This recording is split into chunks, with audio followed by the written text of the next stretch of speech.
South America is home to some of the most extreme landscapes on Earth. Towering mountains, dense rainforests, and rivers that stretch for thousands of miles. But beyond the natural beauty lies something even more remarkable. For thousands of years, indigenous communities have lived here, adapting to the land, learning from it, and passing down that knowledge through generations. Their lives are deeply connected to the forests, the rivers, and the mountains, not just for survival, but for identity. While most visitors come for the scenery, the real story is with the people who've been here all along, quietly protecting the land and the wisdom that comes with it. This is where our journey begins, with the Kogi. Kogi, in the Sierra Nevada de Santa Marta, where Colombia's highest peaks cradle secrets older than the Spanish conquest, the Kogi people live as they have for centuries, as the Elder Brothers, spiritual guardians of a mountain they call the heart of the world. Here, in cloud forests that bridge the gap between Caribbean coastline and eternal snow, they maintain a civilization so profound that anthropologists recognize them as one of the last intact pre-Columbian cultures in South America. The Kogi understand what modern society has forgotten, that the mountain is not just geography, but a living body. Every stream represents blood vessels, every rock formation holds spiritual significance, and every action in the physical world creates ripples in the spiritual realm. Their priests, called mamos, spend their first 9 years of life in complete darkness, learning to see with spiritual eyes before their physical ones adjust to sunlight. Their villages cling to mountainsides between 1,000 and 2,000 meters above sea level, round houses built to mirror the cosmic egg from which they believe the universe hatched. Walls of stone and mud rise in perfect circles, while conical thatched roofs point toward the heavens like prayers made manifest. Each home contains a spiritual geography, posts representing sacred peaks, hearths symbolizing the sun, and sleeping areas aligned with cosmic forces. The Kogi textile tradition transforms raw cotton into spiritual currency. Their distinctive white clothing, painstakingly woven by hand, represents purity and their role as spiritual beings. Mochila bags, carried by every Kogi, contain not just practical items, but spiritual tools: coca leaves for meditation, lime for sacred rituals, and personal objects that connect them to ancestral power. But the modern world encroaches on sacred territory with devastating persistence. Climate change melts glaciers that the Kogi consider the mountain's crown. Deforestation creeps up slopes that should remain untouched. Drug traffickers and armed groups threaten communities that want only to maintain their spiritual duties. Yet when dawn breaks over the Sierra Nevada and morning mist rises like the breath of the mountain itself, the Kogi continue their work as elder brothers, maintaining balance for a world they believe has lost its way. They understand that some responsibilities cannot be abandoned, only fulfilled with the same dedication that has sustained them for millennia. Arhuaco. Across the northern slopes of the Sierra Nevada, where rivers born from glaciers carve paths through forests that hold the memory of ice ages, the Arhuaco people stand as spiritual warriors who have fought for centuries to maintain their sacred territory and the cosmic responsibilities that come with it. Here, in lands they call the domain of the snow, they have preserved traditions that make them not just survivors of colonization, but victors in a cultural war that continues today. The Arhuaco recognize themselves as younger brothers to the Kogi's elder brothers, but their role demands equal spiritual weight. Their mamos undergo similar initiation, years in darkness, learning to read the spiritual threads that connect all living things. They emerge as navigators of both physical and metaphysical worlds, capable of seeing diseases before symptoms appear and reading the health of the mountain in signs invisible to untrained eyes. Their villages cascade down mountainsides in elevations that span from tropical warmth to alpine cold, each altitude offering different resources that together create self-sufficiency. Stone houses with thatched roofs cluster around ceremonial centers where mamos conduct rituals that maintain cosmic balance. The Arhuaco understand architecture as spiritual practice. Every building oriented to sacred peaks, every doorway aligned with celestial movements. The distinctive Arhuaco appearance marks them as a people who refuse invisibility. Men wear white tunics and woven bags, while the characteristic mochila bag they carry represents not fashion, but necessity. These bags hold the poporo, a sacred gourd used with lime and coca leaves in meditation practices that connect them to ancestors and spiritual knowledge. Their political organization demonstrates that indigenous governance can be both traditional and effective. The Arhuaco successfully reclaimed huge portions of their ancestral territory through legal battles and organized resistance, establishing themselves as one of Colombia's most politically astute indigenous groups. Their cabildo system provides leadership that honors traditional authority while navigating modern legal frameworks. But challenges multiply like storms gathering on mountain peaks. The Arhuaco territory sits in a region coveted by various armed groups, agricultural interests, and tourism developers. Their young people navigate between maintaining traditions and acquiring education that might help protect their culture. Climate change threatens the glaciers they consider sacred sources of life itself. Still, when morning light illuminates the Sierra Nevada and Arhuaco men gather in ceremonial houses for all-night meditation sessions, their communities continue the work of maintaining spiritual balance in a world that desperately needs their wisdom. Wiwa, in the southeastern reaches of the Sierra Nevada, where rivers gather strength before plunging toward the Caribbean and forests shelter biodiversity that scientists are still cataloging, the Wiwa people maintain their identity as spiritual practitioners whose connection to the mountain runs as deep as the oldest roots in the oldest trees. Here, they have built communities that demonstrate how traditional governance and ecological stewardship can coexist with selective engagement with the modern world. The Wiwa share the spiritual cosmology of their Sierra Nevada neighbors, but express it through their own cultural lens. Their mamos command respect across indigenous communities, their spiritual insights sought for matters ranging from agricultural timing to conflict resolution. The Wiwa understand that spiritual authority carries responsibility. Their religious leaders spend lifetimes learning the intricate relationships between human actions and cosmic consequences. Wiwa villages nestle into landscapes chosen for both practical and spiritual significance.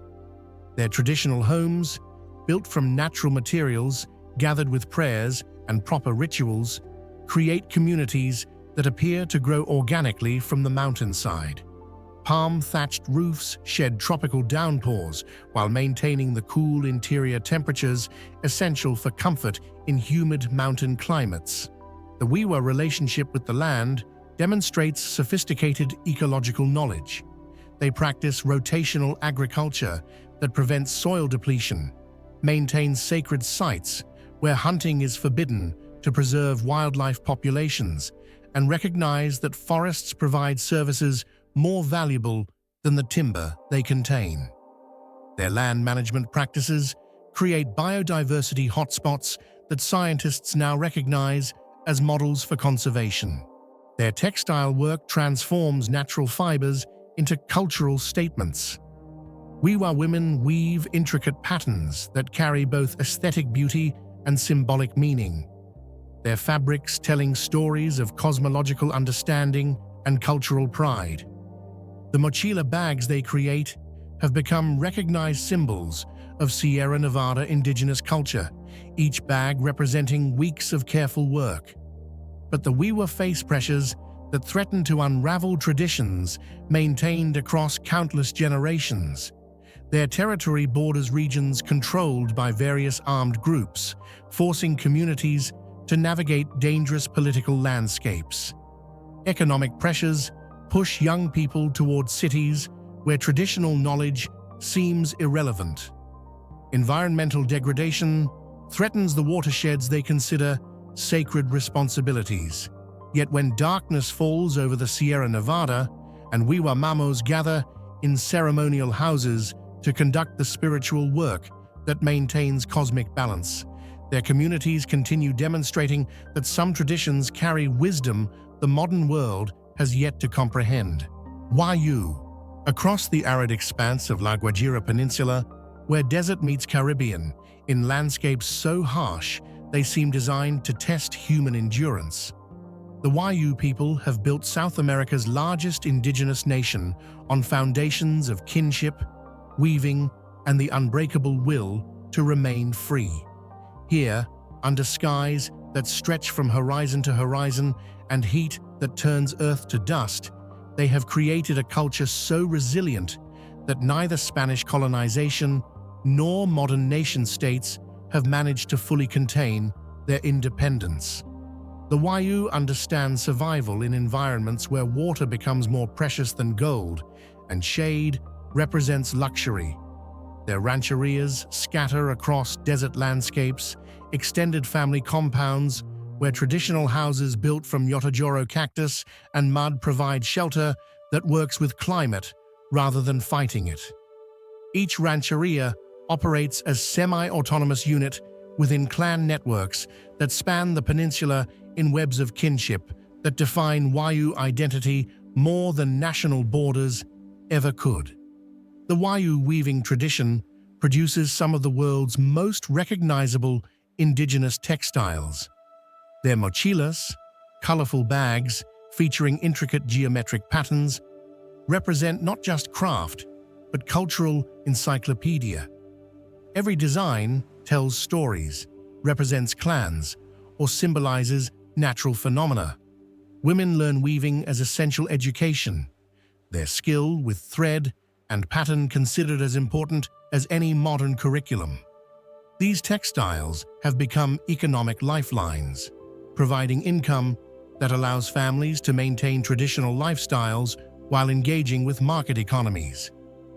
Their matrilineal clan system places women at the center of Wayuu society. Mothers pass clan identity to children, female elders command respect in dispute resolution, and women control significant economic resources through their weaving enterprises. This social structure creates gender dynamics that challenge Latin American machismo traditions while maintaining indigenous authenticity. The Wayuu practice of dispute resolution through palabreros, respected men who mediate conflicts through eloquent negotiation, demonstrates sophisticated understanding of justice that prioritizes restoration over punishment. These traditional authorities resolve everything from family disputes to interclan conflicts through processes that can take years but result in lasting peace rather than temporary truces. But modernity arrives in La Guajira with the subtlety of desert storms. Coal mining operations disrupt traditional territories and contaminate water sources in regions where water scarcity already threatens survival. Drug trafficking routes cross Wayuu lands, bringing violence and economic temptation. Climate change intensifies drought conditions that push traditional livelihoods toward collapse. Still, when sunset paints La Guajira in colors that seem stolen from Wayuu textiles, and women sit at their looms, creating patterns that carry ancestral memory, their communities continue demonstrating that cultural survival requires the same stubborn resilience that allows survival in the desert itself. Emberá, through the humid jungles of western Colombia, where rivers provide the only highways and rainforest canopy shelters communities that seem to exist in dialogue with green abundance, the Emberá people maintain lifestyles that demonstrate humanity's capacity for creating beauty and sustainability in Earth's most biodiverse ecosystems. Here, along waterways that connect scattered villages and forests that provide everything from food to medicine, they have built cultures that treat the jungle not as wilderness to be conquered, but as home to be honored. The Emberá relationship with rivers defines their existence. Their traditional canoes, carved from massive trees with techniques refined across generations, provide transportation through landscapes where roads would be futile. These dugout canoes navigate rapids and calm waters with equal grace, demonstrating engineering understanding that turns tree trunks into vessels capable of carrying entire families plus cargo. Emberá villages perch on stilts above riverbanks or forest floors, elevated architecture that provides protection from floods and unwanted wildlife while maintaining the airflow essential for comfort in tropical humidity. Their open-sided structures, built entirely from materials the forest provides, palm fronds for roofs, bamboo for floors, vines for lashing, create homes that work with environment rather than fighting it. The Emberá artistic tradition transforms bodies into living canvases. Their jaguar body painting, using natural dye extracted from jungle fruits, creates intricate geometric patterns that serve both aesthetic and cultural purposes. These temporary tattoos represent beauty standards, ceremonial preparation, and artistic expression that connects them to ancestral practices. The patterns they create speak of rainforest creatures, river movements, and the geometric precision that underlies natural systems. Emberá basket weaving produces functional art that demonstrates sophisticated understanding of natural materials. Their woven baskets, created from carefully selected forest fibers, showcase patterns that carry cultural meaning while providing storage solutions perfectly adapted to humid tropical conditions. These baskets have become recognized symbols of indigenous Colombian craftsmanship, their designs inspiring contemporary designers while maintaining traditional authenticity. Their musical traditions transform forest materials into instruments that bring communities together. Emberá flutes, drums, and percussion instruments create soundscapes that echo through jungles, their music serving ceremonial purposes while providing entertainment that strengthens cultural bonds across generations. But the rainforest that sustains Emberá communities faces unprecedented threats. Deforestation advances as logging companies and agricultural interests clear forests for profits measured in quarters while destroying ecosystems that took millennia to develop. Armed groups use rivers as highways for illegal activities, bringing violence to regions that prefer isolation.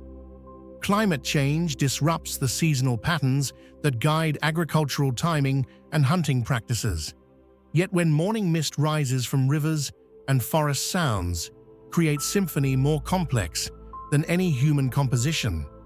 Emberá communities continue demonstrating that life lived in harmony with abundance can be richer than existence built on extraction and accumulation.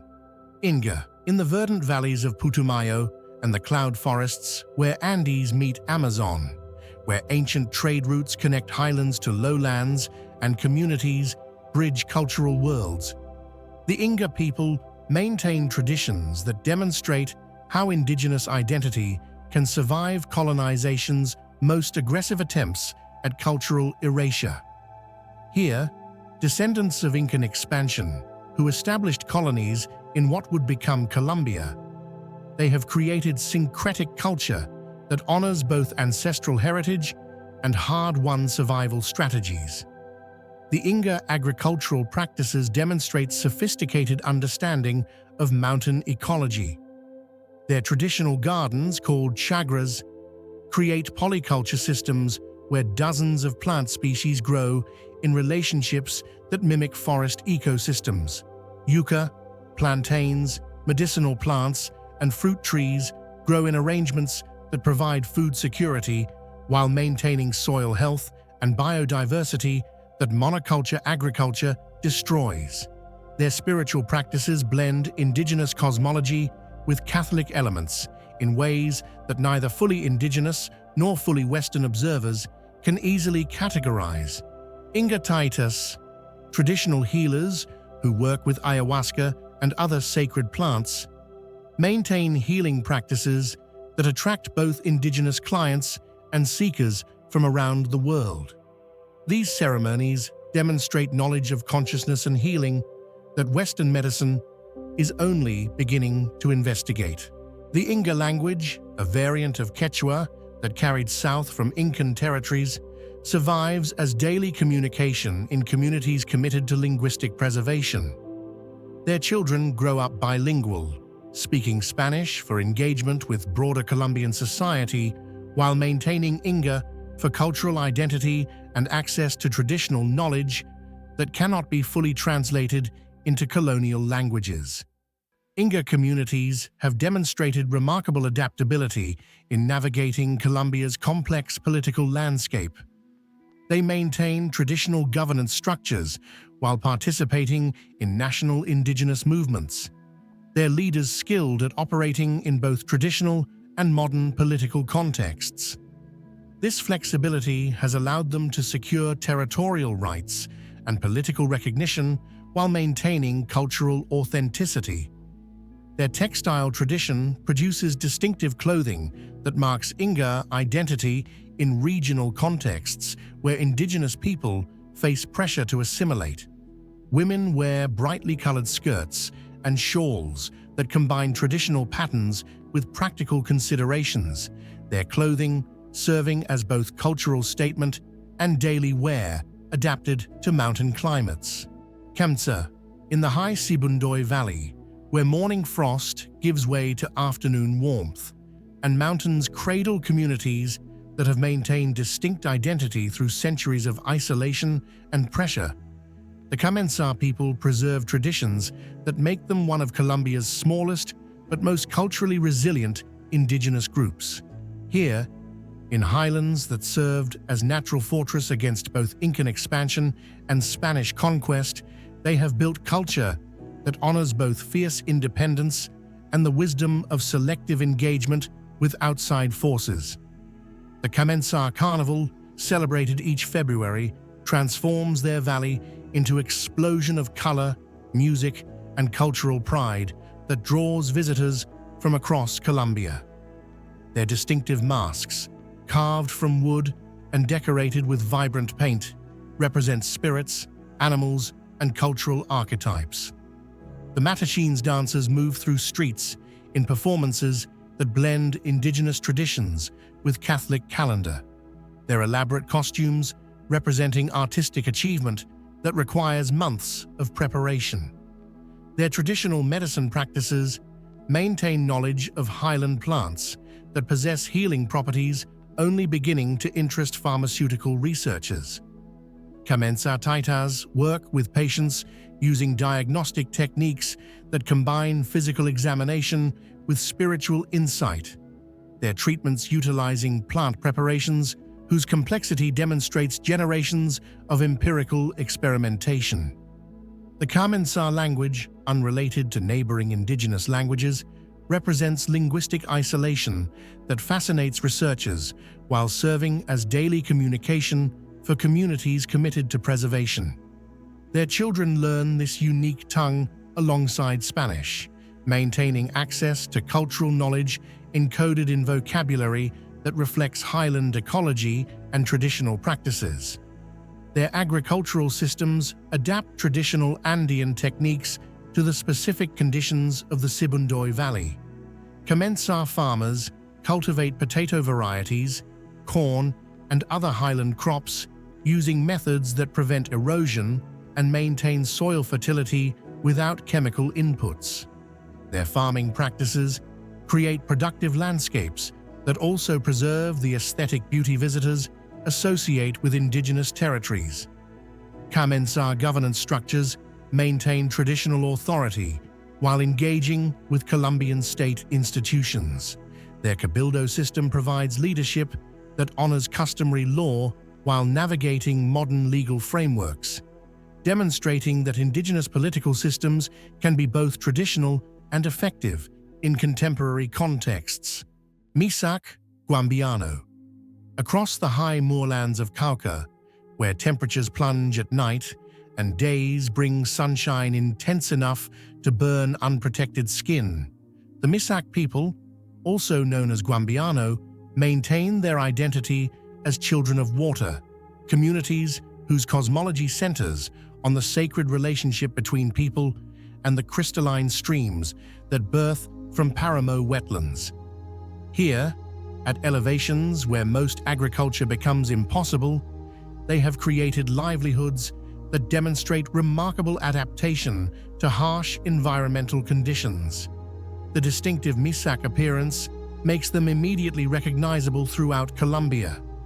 Women wear bright pink wrap skirts and dark shawls, while men don cobalt blue tunics, clothing that serves both practical protection against highland cold and proud proclamation of cultural identity.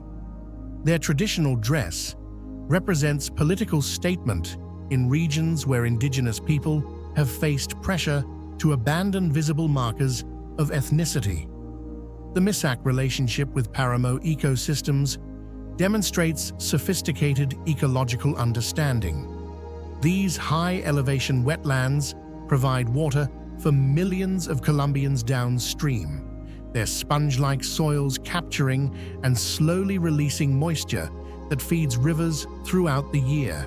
The Misak recognize themselves as guardians of these water sources, their traditional land management practices maintaining Paramo health that benefits far more people than their own communities. Their political activism has made the Misak one of Colombia's most organized indigenous groups. They have successfully reclaimed ancestral territories through both legal processes and direct action. Their recovery of traditional lands representing victories in struggles that continue across Latin America. The Misak leadership provides models for indigenous governance that balances traditional authority with effective engagement in modern political contexts. The Misak language, part of the Barbacoan language family, survives as daily communication and essential component of cultural identity. Their communities maintain bilingual education programs that ensure children acquire both Spanish and Misak, preserving linguistic heritage while providing tools necessary for engagement with broader Colombian society. Their traditional medicine practices work with highland plants whose properties reflect adaptation to extreme conditions. Misak healers treat ailments using preparations that combine physical medicines with spiritual interventions. Their healing practices maintaining knowledge systems that predate European contact. But the Paramo ecosystems the Misak protect face mounting threats. Climate change pushes agricultural frontiers higher as warming temperatures make previously impossible elevations seem viable for cultivation. Still, when morning frost covers highland grasses and Misak families emerge from their homes wrapped in traditional clothing that defies both cold and cultural erosion, their communities continue demonstrating that indigenous peoples can be both tradition keepers and effective political actors fighting for recognition and rights. Nasa, in the rugged mountains of Cauca, where volcanic peaks watch over lands scarred by earthquakes and conflict, the Nasa people, also called Payes, stand as warriors of survival and resistance. For centuries, they have endured conquest, land theft, and armed violence, yet remain among Colombia's most influential indigenous groups, reshaping national debates on rights and autonomy. Their territory has long been contested. Colonizers enslaved them in mines, landowners seized fields, and armed groups fought on their soil. But the Nasa people organized. Through the CRIC, founded in 1971, they reclaimed ancestral lands, built bilingual schools, and created governance systems strong enough to challenge a state that often failed them. Community life thrives through the Minga, collective labor where families unite to build, plant, and celebrate, proving social bonds stronger than markets. Cabildos, traditional councils, blend customary authority with political skill, negotiating with governments, armed groups, and corporations alike. Their language, Paez, endures as a vessel of identity, taught alongside Spanish so younger generations can engage both worlds. Traditional medicine flourishes too. The Wala healers use mountain plants and rituals to treat both body and spirit. So if these voices moved you, if these mountains and jungles and deserts felt sacred even through a screen, then help us carry them forward. Like the video, share it with those who've never heard these stories of survival and wisdom. Comment with the peoples and places you want remembered. And subscribe because these stories are far from over. The mountains are still speaking, the rivers still flow, the deserts still test, and together we can make sure someone is listening to the whispers of those who turned impossible landscapes into homes, who maintained wisdom when the world called it primitive, and who continue demonstrating that there are ways of being human that modern civilization has forgotten but desperately needs to remember.